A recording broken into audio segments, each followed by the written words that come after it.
На состанокот меѓу библиотеката и училиштата се договорија неколку проекти насочени кон децата. Проектот Слушај музика има за цел преку разновидни музички дејности да се влијае врз развојот на диспозициите за музика и во исто време да ги развива целокупните интереси кај детето. Со функционирањето на катче за музикалии, децата од најмала возраст, од периодот на доенче на мало и предшколско дете, ќе создаваат интерес за музика.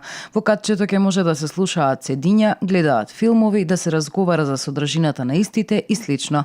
Во проектот ќе бидат вклучени градинките, центрите за ран детски развој и основните училишта.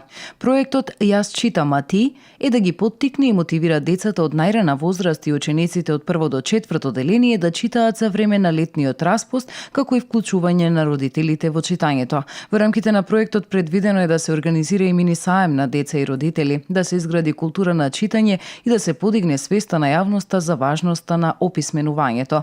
Проектот ќе склучи и соработка со повеќе јавни личности, пејачи, глумци, спортисти, новинари и слично, кои ќе водат заеднички активности за читањето. Проектот ќе трае 3 месеци со 10 работилници. Секоја недела ќе се чита по една книга од познатите јавни личности од градот. Едно читање на книга е предвидено да се чита во детската болница и во домот за доенчиња, домот за стари лица. На крајот на проектот ќе следи забава со клон за анимирање на децата да читаат. Во рамките на саемот кој ќе трае неколку дена ќе се одржи предавање на тема Прашање за правилен раст на вашето дете до нашиот педијатар и психолог. Проектот пак Поставување на мини библиотеки е продолжување на истоимениот проект за поттикнување на интересот за читање, размена на книги и социјализација на љубителите на книги. Во следниот период ќе следи потпишување на меморандум за соработка со основните училишта за идна соработка.